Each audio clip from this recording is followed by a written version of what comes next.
So I'm gonna show how I make music here. Well, nothing's recording yet, so you won't be able to hear anything, but basically I have my laptop here. So there's my laptop, and it's on GarageBand, and I'm going to start recording so you'll hear sounds as I play them. So it counts me in, and then that red line is there. And as soon as I hit something here, let's hit A, it'll show up there. So there's my recording, and it's not very exciting, but it's there. And what I've done here is, since GarageBand is kind of not good, I have 5 pianos set up and a studio bass. And at the end of the recording, I copy and paste the MIDI file, it's called, into each of those different files. And then for the bass, I remove the bass, or I remove the treble notes, and the upright studio bass adds some bass, which I like. You can't really hear it. I usually turn the volume down, which I should do.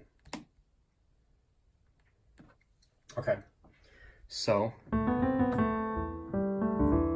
we're gonna do stuff on piano here, and I'm gonna put this up between these two things so the piano is shown.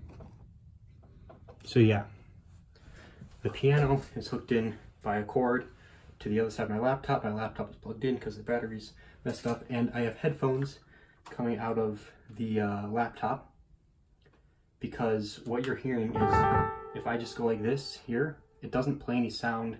I can't hear anything, but it plays into my laptop. So eventually what I'm gonna do is I'm gonna probably cut the audio so you won't be able to hear me speak, but you'll be able to hear these sounds going in the laptop, which will eventually be turned into an audio file that will go, that will be connected to this video and paired up so that the sounds are made at the right time. So I can, when I hit that A note, I'll just set the audio to be correct, to be lined up, so that when I hit a note here, that it'll sound through your or the video at the same time. That's not important. Okay, let's see what we can do. So first off, I have to decide. So that's kind of, I'm gonna go basic here, C chord, and then an F chord. So this is very basic 4-chord music. And then it's gonna go back to the C chord.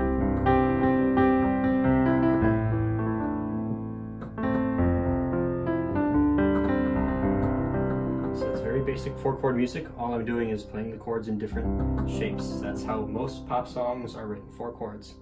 And then you can add a little bit of style onto that, make it a little bit sadder. And we're going to change the scale up at the top.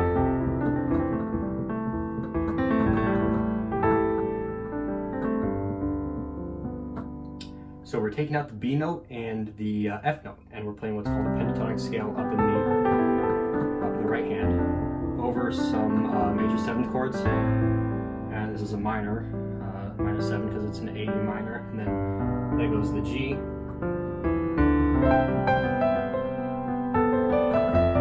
there's a lot of freedom to have. Oops, wrong note.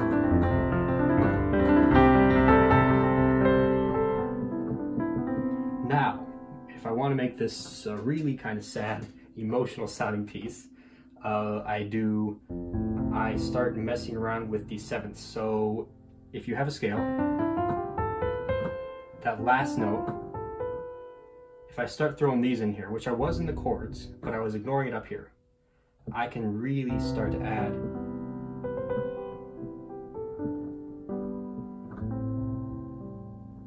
It really kind of comes down, and tons of songs use this, not songs, pieces.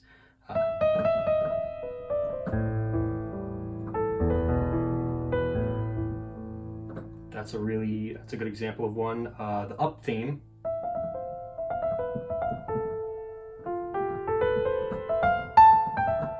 That's that's roughly how it goes.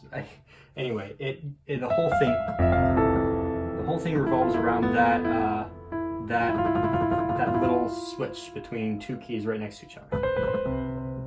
So I'm going to use that and see if we can do something kind of.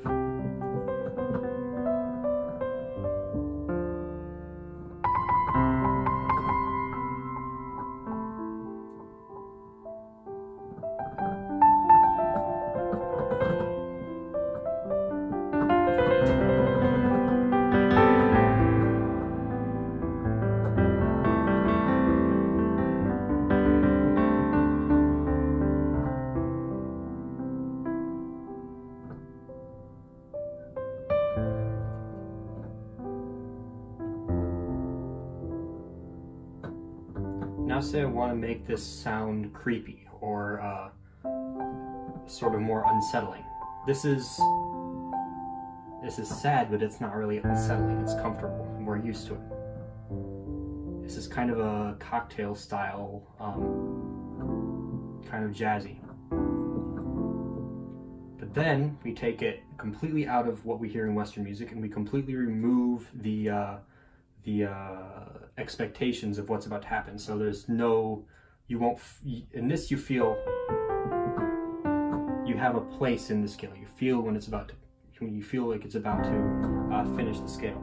But let's remove that altogether, and we're going to play an atonal scale. See how there's no finish to where anything is? That's the wrong note.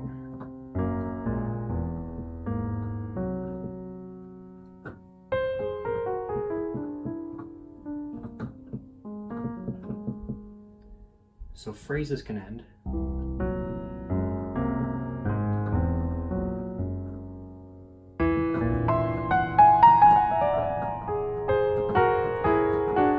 And I still have chords, but there's no ending. There's no resolving of the notes, because this is all atonal. But then I can take this and I can somehow transition myself back into a tonal piece. It won't sound good. I'll try.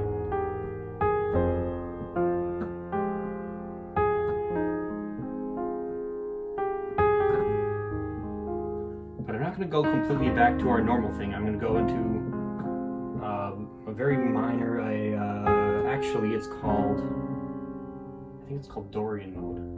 Or no. It's called something else.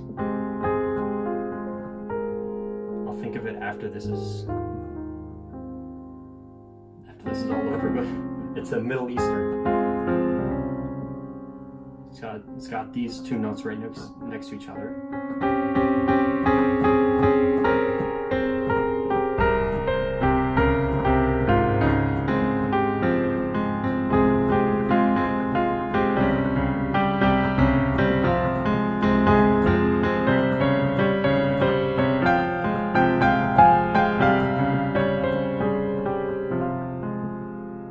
That's going to sound really crappy,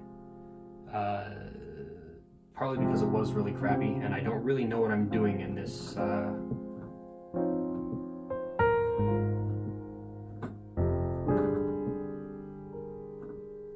I'm going to transition back to something that we are familiar with. That's not it.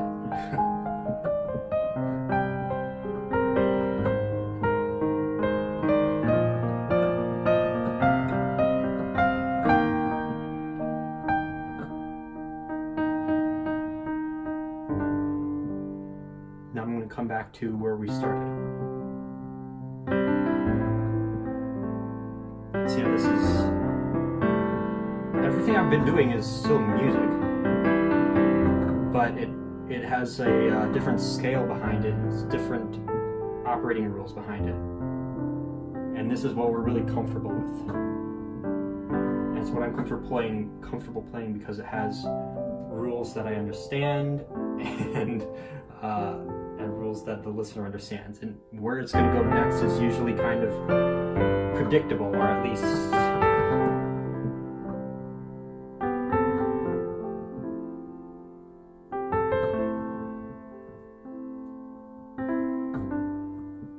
This you know is gonna end up going to.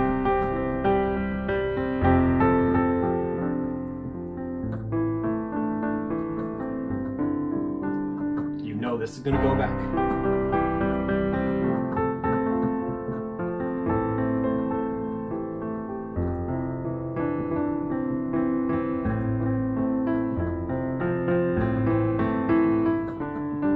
There I kind of mess with your expectations, and then you finish. And everything goes to where it's supposed to. So that's a long way of describing the process of putting together music as you go.